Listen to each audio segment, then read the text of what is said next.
ఎప్పుడూ కాదు. డబ్బు ఉండడం ఎప్పుడూ చెడ్డ కాదు. కానీ ధనముని ఎలా సంపాదిస్తున్నామన్నది మాత్రం చాలా ముఖ్యం. డబ్బు సంపాదించవద్దన్నది లోకంలో ఏ శాస్త్రము చెప్పలా. డబ్బు సంపాదించవద్దు అని చెప్పలేదు సరికదా. డబ్బు సంపాదించకపోతే పాడైపోతావు, డబ్బు సంపాదించాలని చెప్పారు. కానీ మీరు ఇక్కడ ఒక్క విషయాన్ని జ్ఞాపకం పెట్టుకోండి. డబ్బు సంపాదించడం అనేది ఎంత ముఖ్యమో సంపాదించిన డబ్బు వలన అహంకారం పెరగకుండా ఉండడం కూడా అంతే ముఖ్యం. ఎందుకో తెలుసా? తొందరగా మనిషికి అహంకారాన్ని కల్పించగలిగినది ఏది అంటే డబ్బే. రామకృష్ణ పరమహంస ఒక ఉదాహరణ చెప్తుండేవారు.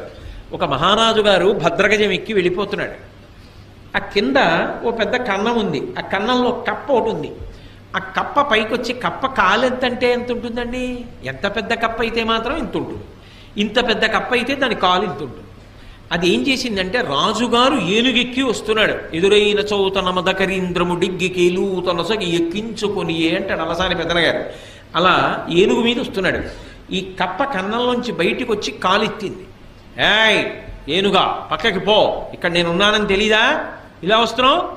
నేనున్న ఇల్లు ఒళ్ళు దగ్గర పెట్టుకోండి. రామకృష్ణ పరమహంస శిష్యుడితో నించుని ఉన్నారు. శిష్యుడు తెల్లబోయి పరమహంసని అడిగాడు, ఇదేమిటంటే ఏనుగు మీద కప్ప కాలెత్తుతోంది, ఇంత ధైర్యం ఇంత గర్వం కప్పకి ఎందుకు వచ్చాయన్నారు. అంటే పరమహంస అన్నారు, ఇవాళ మధ్యాహ్నం ఇటుగా జేబుకి చిల్లున్న లాల్చీ వేసుకున్న వ్యక్తి వెళ్ళాడు. పావలాకాసు చిన్నది కదూ, ఆ కన్నంలోంచి జారి కింద పడి దొల్లి కప్ప ఉన్న కన్నంలోకి వెళ్ళింది. కప్ప దగ్గర పావలా ఉంది ఇప్పుడు, అందుకని ఏనుగు మీద కాలెత్తింది. మాకురుధన జన యవ్వన గర్వం హరతి నిమేషత్ కాలసర్వం మాయామయమిదమఖిలం హిత్వా బ్రహ్మపదం తం ప్రవిశ విదిత్వా అంటారు శంకర భగవత్పాదులు. డబ్బేం చేసింది? డబ్బానిని పాడు చేసింది. ఎంత ఐశ్వర్యమున్నా పరమ వినయ విధేయతలతో ప్రవర్తించినటువంటి గొప్ప గొప్ప చక్రవర్తులు లోకంలో లేరు. వాళ్ళకేమైనా దోషం వచ్చిందా? ధర్మరాజు గారు ఎంత ధార్మికంగా ఎంత వినయంగా ప్రవర్తించాడు. భీష్మాచార్యుల వారు ఎంత వినయంతో ప్రవర్తిస్తాడు. నలచక్రవర్తి ఎంత వినయంతో ప్రవర్తించాడు. ఈ భూమండలాన్ని అంతటినీ ఏలినటువంటి చక్రవర్తులు ఎంత వినయంతో ప్రవర్తించారు. వాళ్ళు ఎంత డబ్బు సంపాదించినా ఆ డబ్బు వాళ్ళ యొక్క అహంకారానికి ఎన్నడూ కారణము కాలేదు. వాళ్ళు పరమ వినయంతో ప్రవర్తించి ఆ డబ్బుని సద్వినియోగం చేసి జీవితంలో గట్టెక్కారు. జనక మహారాజు గారు సర్వ సంగములు విడిచిపెట్టి విదేహ వంశమునందు జన్మించి దేనితోటి సంబంధం లేకుండా, రాజ్యంతో సంబంధం లేకుండా రాజ్య పరిపాలన చేస్తూ నిస్సంగి జీవితాన్ని గడిపి తరించలా? బ్రతకడం రావాలి. బ్రతకడం రానప్పుడు అహంకారం ఒక్కటే ఉండిపోయింది అనుకోండి. అహంకారం చిట్ట చివరికి ఏం చేస్తుంది అంటే, డబ్బు వలన వచ్చినటువంటి అహంకారం చాలా ప్రమాదకరమై సర్వభ్రష్టత్వాన్ని పొందేసిన తరువాత ఒక పెద్ద ఇబ్బంది కూడా తెస్తుంది. ఇంత బ్రతుకు బ్రతికిన వాడు ఒక గోడ నీడలో నిలబడి భిక్షాటన కూడా చేయలేడు. రూపు మార్చుకుని తిరగవలసి ఉంటుంది ఎవరు గుర్తుపట్టకుండా. అందుకని జాగ్రత్త సుమా. ఒకడికి డబ్బుంది, వాడు కించిత్ కూడా పాడవలేదు. వాడి కించిత్ కూడా పాడవకుండా ఆ ద్రవ్యాన్ని చక్కగా వినయ విధేయతలతో దాన ధర్మాలకి ఖర్చు పెడుతూ, ఇదంతా పరమేశ్వరుడిచ్చింది నాది కాదు, ఈశ్వరుడిదన్న భావనతో పరమ ఉద్దికగా జీవితం చేశాడు. వాళ్ళని డబ్బేం పాడు చేసింది? ఒక్కొక్కడు 5 రూపాయలు అహంకారానికి కారణమైపోతోంది. అది డబ్బు పాడు చేసిందా? డబ్బు పాడు చేయలేదు, బుద్ధి పాడు చేసింది. అందున డబ్బు బుద్ధిని, సరస్వతి బుద్ధిని 2 రకాలుగా పాడు చేసేస్తాయి. అదేమిటండి? సరస్వతి అంటే బుద్ధిని ఇవ్వాలి కదా, పాడు చేయడం ఏమిటి అంటే అహంకారం ఉంటే. మీరు లోకంలో సరస్వతి విషయంలో, లక్ష్మి విషయంలో ఒకటి గమనించండి. మీ దగ్గర చాలా డబ్బు ఉందండి, మీ వ్యాపారంలో బాగా లాభాలు వస్తున్నాయి అన్నారనుకోండి. ఏమి లాభాలండి, ఏదో పెద్దవాళ్ళు చేసిన వ్యాపారం మూసేస్తే బాగుండదని చేస్తున్నాం, వడ్డీ డబ్బులు వస్తే గొప్పగా ఉందండి మా వ్యాపారం, ఇప్పుడు ఏమొస్తుందంటారు ఇందులో అంటాడు. డబ్బు ఉందండి అంటే ఒప్పుకోడు. ఏముందండి నా దగ్గర అంటాడు. మీకు సరస్వతీ కటాక్షం లేదండి, మీకు తెలియదు. అయ్యా నా మాట వినండి, మీరు చదువుకోలేదు కదా, మీకు ఈ విషయం తెలియదు కదా, మీరు ఎందుకు మాట్లాడతారు దాని గురించి అన్నాను అనుకోండి. అది మీకేం తెలుసు అని చర్చ విరిగి పెడతాడు.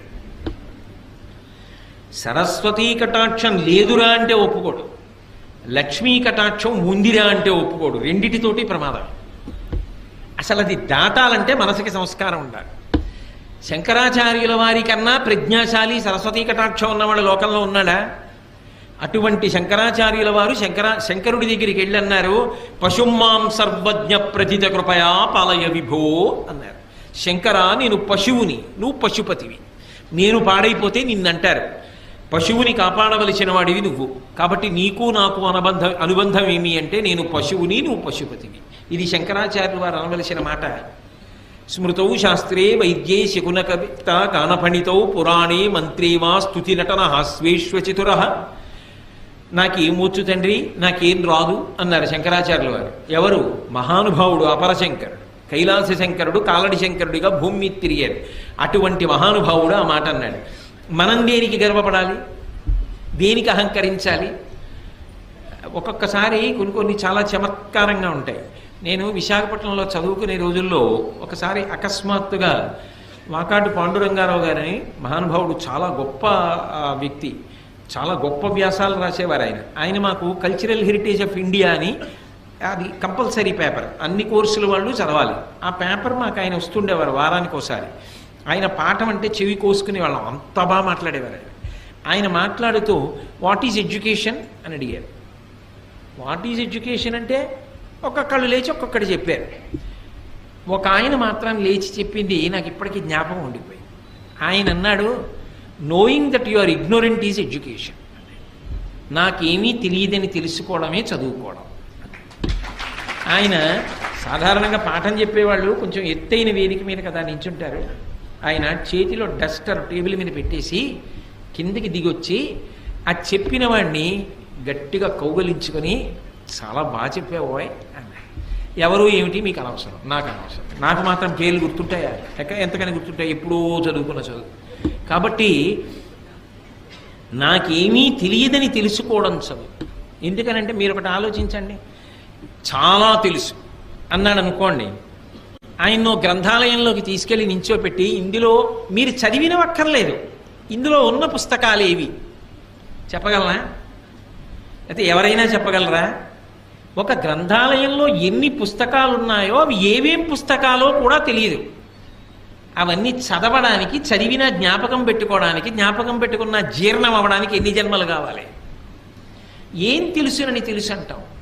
చదువుకున్న కొద్దీ తెలిసేది ఏదంటే నాకు తెలియనివి చాలా ఉన్నాయని తెలుస్తుంది. అప్పుడు అహంకరించడానికి ఏముంది? మిడిమిడి జ్ఞానం అంటారు. నా బోటిగాడు ఉంటాడే, ఏదో ఓ పద్యం ఓ శ్లోకం నేర్చుకుని నా అంత గొప్పవాడు ఎవడని గర్వపడుతూ ఉంటాడు.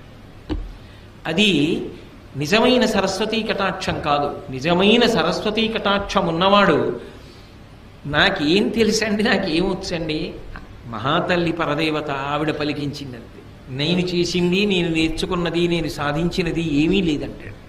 అది వినయం. అందుకే సరస్వతీ కటాక్షము ఉండడం కాదు, సరస్వతీ కటాక్షము నీ వినయమును పెంచుతున్నదా. నాకేం తెలుసండి అన్ననాడు నువ్వు వినయంగా ఉంటావు. నాకేం తెలియదండి అన్ననాడు, అయ్య బాబోయ్ నేను పట్టుకోగలరా ఎవరైనా? అప్పుడు ఆయన పని ఏమిటంటే 24 గంటలు అవతల వాళ్ళు తప్పులు వెతుకుతూ ఉండడం. అలా వెతకడం ఒక అహంకారానికి కారణమై పతనమైపోవడానికి కారణం అవుతుందా అవదా? అది నాకేం తెలుసండి అని ఊరుకోవాలి అంటే అది నిజమైన సరస్వతీ కటాక్షం. అందుకే ఒకటి బాగా అభ్యాసం చేస్తే తప్ప రాదు, పుట్టుకతో వచ్చేది కాదు, అది వంశంలాగా. అది కష్టపడి చదవాలి.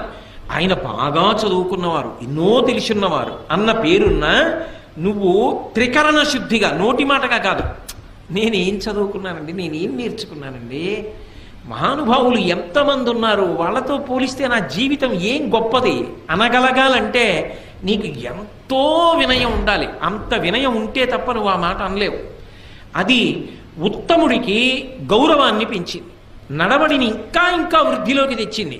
అదే సరిగ్గా వాడుకోవడం రాకపోతే అదే సరస్వతీ కటాక్షం అహంకారానికి పనికొచ్చి సర్వనాశనం అవడానికి పనికొచ్చింది. చదువుకోవడం కాదు, చదువు కన్నా సంస్కారము గొప్పది. ఆ సంస్కారము మనసులో బాగా ఏర్పడే ప్రయత్నం చేసుకో. అందుకే పూర్వం చదువుతో పాటుగా సంస్కారం నేర్పేవారు, నీతిశాస్త్రం నేర్పేవారు, నీతిశాస్త్రంలో 4 శ్లోకాలు నేర్పేవారు, చక్కగా 4 మంచి మాటలు చెప్పేవారు. వారానికి ఒక్కసారైనా నీతి అని ఒక ప్రత్యేకంగా ఒక తరగతి ఉండేది, అందులో మంచి మాటలు చెప్పేవారు. దాంతో శీల వైభవాన్ని ఊంచుకునేవాడు. లేకపోతే ఏమైపోతుంది, ఈ చదువే రేపొద్దున్న నీ అధికార స్థానాన్ని నిర్ణయించేస్తుంది. ఒక 10వ తరగతి చదువుకున్నవాడు ఒక స్థానంలో ఉంటాడు, పట్టభద్రుడైన వాడు ఒక స్థానంలో ఉంటాడు, ఐఏఎస్ చదువుకున్నవాడు ఒక స్థానంలో ఉంటాడు, గొప్ప వైద్యం చదువుకున్నవాడు గొప్ప వైద్య నిపుణుడై వైద్యుడిగా ఉంటాడు, సాంకేతిక రంగంలో పురోభివృద్ధి చెందినవాడు ఆనకట్ట కట్టడానికి ఎడతాడు. నువ్వు ఏం చదువుకున్నావన్నది కాదు, నువ్వు చదువుకున్న దాని వల్ల నువ్వు ఉన్నతమైన స్థానమునకు వెడతావు. ఉన్నతమైన స్థానములో ఉన్నవాడు ఉన్నతంగా నిలబడి సమాజపు విలువలను నిలబెట్టగలిగిన వాడు అయి ఉండాలి. ఆ స్థానమే ఎలకలా కన్నాలు పెట్టడానికి పనికొస్తే ఇక నీ వలన సమాజమునకు విలువ ఏం కలుగుతుంది? అప్పుడు భద్రం పోలా. సర్వే వేదవిద శూరాః సర్వే లోకహితే రతాః సర్వే జ్ఞానోపసంపన్నాః సర్వే సముదితా గుణైః అంటారు రామాయణం బాలకాండలో. ఎంత చదువుకున్నావో, ఎంత పెద్ద స్థానంలో ఉన్నావో అంతగా లోకము యొక్క హితము గురించి కూడా ఆలోచించగలిగిన పెద్ద మనసు ఉండాలి. అది లేకపోతే ఇదంతా నా అభివృద్ధికే పనికి రావాలి అన్న భావన నిలబడిపోయిందనుకోండి, అది ఏమవుతుందంటే స్వార్థమునకు మాత్రమే పనికొస్తుంది. అప్పుడు దాని వలన సమాజము భ్రష్టమైపోతుంది. అలా కాకుండా ఉండాలి అంటే నీ సరస్వతీ కటాక్షము కానీ, నీ లక్ష్మీ కటాక్షము కానీ, నీ వంశము కానీ ఏదైనా సరే నిన్ను వృద్ధిలోకి తీసుకురావడానికి పనికొచ్చేదై ఉండాలి. ఇందులో యువతల వారికి తెలియడం అన్న మాట ఉండదు సుమండి. యువతలవాడు ఎప్పుడూ కూడా నువ్వు ఎంత ఎదిగావో, నిజంగా అలా ఉన్నావో అలా లేవో తెలుసుకోవడం సాధ్యం కాదు. ఎందుకని అంటే మీరు ఒక్కటి గమనించండి, స్థానము ఎంత ఉన్నతమైతే యువతల వారు ఆయన దగ్గర ఉండే అవకాశం అంత తగ్గిపోతుంటుంది. అప్పుడు మీరు ఎలా లెక్క కట్టగలరు? తనకి తాను పరిశీలించుకోవాలి. ఏది పరిశీలించాలంటే దంభమున ఎందు ప్రవేశించినదా, ఇది చాలా చాలా అవసరం. నేను నోటి మాటగా ఈ మాటలు చెప్తున్నానా, నిజంగా నాకు ఆ వినయ సంపద ఉన్నదా? నిజంగా నేను పెద్దల పేరెత్తేటప్పటికి గౌరవంగా మాట్లాడగలనా? గౌరవంగా నోటితో మాట్లాడడం కాదు, నిజంగా నేను ఆ గౌరవాన్ని చూపించగలనా? నేను నాకన్నా సరస్వతీ కటాక్షం ఉన్న వాళ్ళకి గౌరవం ఇచ్చి నాకేం తెలుసని నిలబడగలనా? నాకున్న డబ్బు నాది కాదు గొప్ప, నేను సంపాదించగలిగిన ప్రజ్ఞ అయితే ఇలా లోకంలో ఎందరో సంపాదిద్దరు. యద్రూభంగా ప్రమాణం స్థిరచర రచనా తారతమ్యే మురారేః వేదాంతాః తత్వచింతాంబరభిదురసి యత్పాదచిహ్నైత్తరంతి భోగోపోద్ఘాత కైలీచులికిత భగవత్వైశ్యరూప్యానుభావ సానశ్రీః అస్పృణీతాం అమృతలహరిధీలంఘనీయైః అపాంగైః అంటారు పరాశర భట్టరు శ్రీగుణరత్న కోశంలో. గత జన్మలలో చేసినటువంటి పాపపుణ్యములను బట్టి పుర్రె మీద రాసేటప్పుడు లక్ష్మీదేవి బ్రహ్మగారి తల్లి కనుక, సృష్టికర్త యొక్క తల్లి కనుక, అమ్మ గత జన్మలో వీడు ఫలానా పేరుతో ఉన్నవాడమ్మా అంటే ఆవిడ ఓ వాడా లోకహితము కొరకు ప్రవర్తించిన వాడని కనుబొమ్మ పైకెత్తిందనుకోండి, ఓ అని ఇలా కనుబొమ్మ పైకెత్తితే యద్భ్రూభంగాః ప్రమాణం, ఆవిడ కనుబొమ్మ పైకెత్తితే ఈ జన్మలో వాడు మహదైశ్వర్యవంతుడవుతున్నాడు. యవ్వని వాకిట ఇభమదపం కంబు రజభూషణ రజో రాజినడగు అంటుంది ద్రౌపదీదేవి భారతంలోనే. ధర్మరాజు గారి ఐశ్వర్యం ఎటువంటిది అంటే ఆయన దర్శనం చెయ్యడానికి లోపలికి వెళ్ళేటటువంటి చక్రవర్తులు ఒకరినొకరు తోసుకుంటే వాళ్ళ భుజాలకి పెట్టుకున్న వజ్రములు వైఢూర్యములతో కూడుకున్న ఆభరణములు ఒరుసుకున్నప్పుడు వాటి యొక్క నుషి కింద పడి గాలికి పైకి రేగుతుంటే ఆయన అంతఃపురం ముందు కట్టబడినటువంటి మదగజముల యొక్క చెవుల పక్కనున్న కన్నములలోంచి కారిన మదజలముల చేత ఈ రేగుతున్న వజ్ర వైఢూర్యముల ధూళి అణచబడుతుండేదిట. అంతటి ఐశ్వర్యవంతుడయా ధర్మరాజు అంటే ఏమిటి తేలిగ్గా మాట్లాడుతున్నావు? అయితే ధర్మరాజు పాడవడానికి పనికొచ్చింది ఐశ్వర్యం? పనికి రాలేదుగా. ఎంత ఐశ్వర్యం ఉంటే ధర్మరాజు గారు ఉలికులికి పడ్డాడు? ఏం ఉలికి పడలేదుగా. లేనినాడు బెంగెట్టుకున్నాడా? మీరు విన్నారుగా వ్యాసుల వారి గురించి చెప్పినప్పుడు తీసుకెళ్లి మళ్ళీ హిమవత్ పర్వతం మీద ఉన్న ఐశ్వర్య నిధులను ఇచ్చాడు. ఇస్తే దాచుకున్నాడా? అశ్వమేధయాగం చేసి అందరికీ పంచిపెట్టేశాడు. అందుకే ఆ లోపల ఉండవలసినటువంటి సంస్కార బలము ఉండకపోతే దంభముగా పరిణమించిందనుకోండి, అది చాలా ప్రమాదహేతు, ఎదుటివాడు కూడా పట్టుకోలేడు. ఎందుకని అంటే చాలా మంచివాడిలా కనపడుతూ ఉంటాడు పైకి. ఎలా తెలుసుకుంటారండి? సాధారణంగా వేషాన్ని చూస్తే చాలా మంచివాడు అనే అనుకుంటారు కదా. ఒక కొంగ ఉందనుకోండి, ఓ సరోవరం పక్కన నించుంటుంది, ఒంటికాలు మీద నించుంటుంది, కళ్ళు మూసుకుంటుంది, సాధారణంగా తెల్లగా ఉంటుంది. కొంగ జపం అంటారు. అందుకే చూసిన వాళ్ళు ఏమనుకుంటారు, అబ్బా ఈ కొంగ ఏదో పెద్ద మార్పు వచ్చేసింది, లోపల జీవుడెవరో ఆ సరోవరంలో స్నానం చేసి ఇంత తెల్లవారకట్ట దాని ఒడ్డున నించుని ఇంత చలిలో అలా కళ్ళు మూసుకుని అలా జపం చేస్తోందే కదలకుండా అనుకుంటాం. అది నిజానికి సంపుటములను ముందుకు చాపి ఇలా చూసుకుంటూ ఉంటుంది.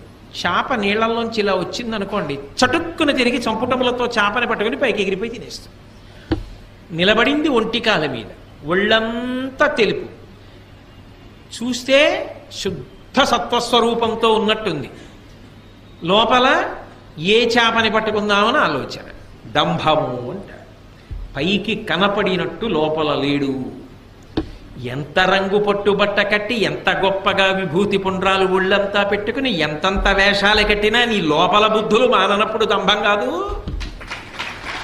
లోపల బుద్ధి పోలేదు. పైన శరీరానికి ఎన్ని అలంకారాలు చేస్తే పుట్ట మీద కొడితే పాము చచ్చిందా? లోపల కొట్టాలి. గొరుగు చుందురు జుత్తు కొన్ని వందల సార్లు దాని పాపమేమో కానరాదు, అఖిల పాపములకు నిలయమైన మనసు గొరగడేమి మానవుండు అన్నాడు ఒక ఆధునిక కవి. అలా లోపల మార్పు రాకుండా దంభంతో ఉండి పైకి ఎంతో మంచివాళ్ళ నటిస్తూ పోతే, అమాయకులైన వాళ్ళు పెద్దలైన వాళ్ళు మంచివాడు అనుకున్నారేమో, కానీ వాళ్ళు మోసపోతే వాళ్ళకు వచ్చిన నష్టమే ఉంది. అనుకున్నారేమో పాపం, అంతే, అంతవరకే. కానీ మోసపుచ్చిన దోషం కూడా నీకు రావట్లా, పాడైపోవట్లా. కాబట్టి నిన్ను నువ్వు నిరంతర పరిశీలనం చేసుకుంటూ ఉండాలి. ఉత్తమ వంశంలో పుట్టావు, వంశమునకు కళంకం రాకూడదని ప్రవర్తించాడు, ఏమీ పాడవడు. ఉత్తమ వంశంలో పుట్టా, అహంకారానికి కారణమైంది, తాను పాడవడు, ముందు పుట్టిన వాళ్ళు కూడా పాడైపోతారు.